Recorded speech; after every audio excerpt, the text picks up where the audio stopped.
behavior kerja menghasilkan nggak? Belum. Tapi kalau behavior ini sudah menjadi kinerja, ini yang menghasilkan. Jadi yang kita jaga itu sebenarnya di sisi kinerja ini. Biasanya gitu. Ya ada batasan waktu lah, bukan berarti kita nggak usaha ya.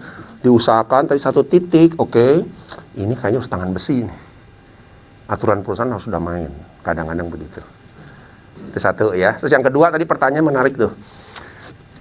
Ya kadang-kadang tidak semua orang bisa menceritakan ya, kenapa sih alasan gua keluar, kan exit interview biasanya ya, ceritanya biasa apa alasannya, sekolah lagi, apalagi anak sakit, suami pindah kerja, segala macam tuh ya. Tapi menurut saya ya wajar-wajar aja. Tapi dulu saya sebagai HR biasanya saya tetap di exit interview saya tanya benar-benar, lu nggak usah takut, saya bicara ini bukan sebagai HRD ya, sebagai teman, kenapa sih kok pindah? Nah, sebenarnya atasan gua pak nggak enak, nggak asik orangnya, marah-marah melulu. Oh atasan, catet atasan. Kadang-kadang hal-hal yang begitu ya, yang penting buat kita. Jadi biasanya alasan-alasan awal tuh alasan-alasan yang just untuk supaya dia tidak kelihatan ada masalah. Tapi biasanya ya kita keep juga, udah tenang aja. Saya cuman ini aja lah, nggak akan saya ini kan. Nggak, kadang-kadang kita harus dipercaya juga, gitu kan ya. Itu hal-hal yang lumrah, tapi ya kalau kita punya trust yang tinggi, apalagi HRD ya, kalau udah exit interview itu kita harus building trust yang baik. Supaya tahu alasan orang keluar pada umumnya apa sih. Kalau atasan berarti atasannya nih bermasalah nih. Turnovernya kencang departemen ini. Nah, ini gara-gara atasan nih. Atau gara-gara kerjanya tekanannya tinggi, ininya ini dan lain sebagainya. Gitu sih kira-kira, Marsi. Gitu ya. Oke, jam berapa? Oh, masih 30 ya. Oke. Kita akan masuk ke, kalau yang leadership udah jadi? Oke, ya. Kita masuk sedikit, nanti karena siang nanti akan banyak Pak Lutfi kita aktivitas untuk belajar komunikasi ya. Nah, ini ada, oh bukan yang ini, next ya. Leader Manager Dimension, ya. Pak, saya kan nggak punya anak buah, nggak apa-apa.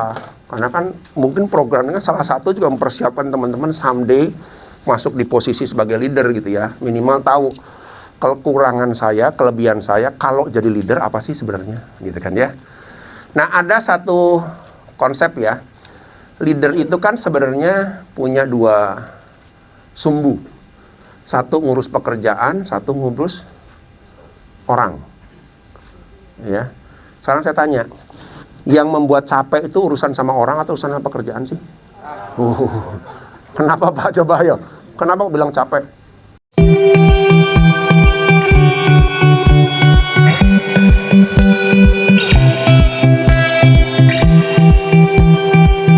Ya, ada dampak.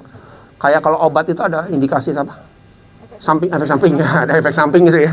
Oke, 50.000. Ayo, apa? Kenapa ngelola manusia lebih melelahkan dibanding ngurus pekerjaan? Karena manusia punya perasaan, Pak. Buset, dalam sekali nih. Gimana itu? Dampaknya apa dengan punya perasaan?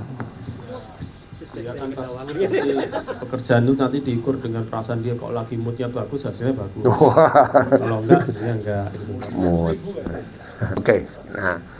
Nah, jadi yang pertama, suka nggak suka kita harus punya kombinasi dua begini, ya. Jadi kalau udah leader ya suka nggak suka. Jadi saya sarankan banyak ya, kalau leader itu dia harus menguasai manusianya lebih tinggi daripada menguasai pekerjaannya. Ya, jadi mungkin, nah ini salah satu juga program ini dilakukan untuk itu ya. As a leader someday atau saat ini ya teman-teman didorong untuk mikir, Anda ngurus manusia loh, bukan ngurus barang loh. Ngurus barang enak, happy. Yang ngurus manusia, nah, contoh nih ya, paling simpel aja. Saya misalnya dikasih duit nih dari perusahaan nih, lagi dapat bonus lah kira-kira gitu ya. Saya mau kasih 500.000 buat Mbak Selvi. Ikhlas nih dari saya nih ya. Lalu Mbak Anissa saya kasih 500.000, 500.000. Berempat saya kasih 500.000. Ini dapat juga, tenang Pak, ini baru yang dulu deh. Soalnya ngelihatnya begini Pak, saya jadi nggak enak hati. Pak Satrio, ini kan contoh Pak, contoh. Yang menarik apa? Responnya bisa beda nggak? Mbak Selvi bilang, aduh Pak, terima kasih. Gue pas butuh duit nih. Nah ya. Mbak Anissa bilang apa? Cuma segini Pak. Betul nggak? Ya elah, kan saya ngasih. Kok bilang cuma segini? Ini bisa beda nggak? Cool. Oke. Oke doang, makasih. Nggak oke lagi. Benar nggak? Just kita mencontohkan. Kadang-kadang apapun yang kita lakukan pada orang, responnya tidak bisa seperti mesin. Kalau mesin gitu ya, masukin, kalau di blender ya, masukin jeruk, keluarnya jeruk. Masukin apel, jus apel. Kalau orang nggak begitu.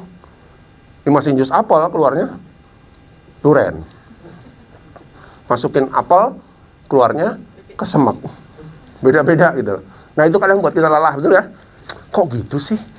Apalagi tadi dikaitin sama Bapak tuh, mood-moodan ya. Besok moodnya ini, moodnya itu, dan lain sebagainya. Tapi itulah yang harus kita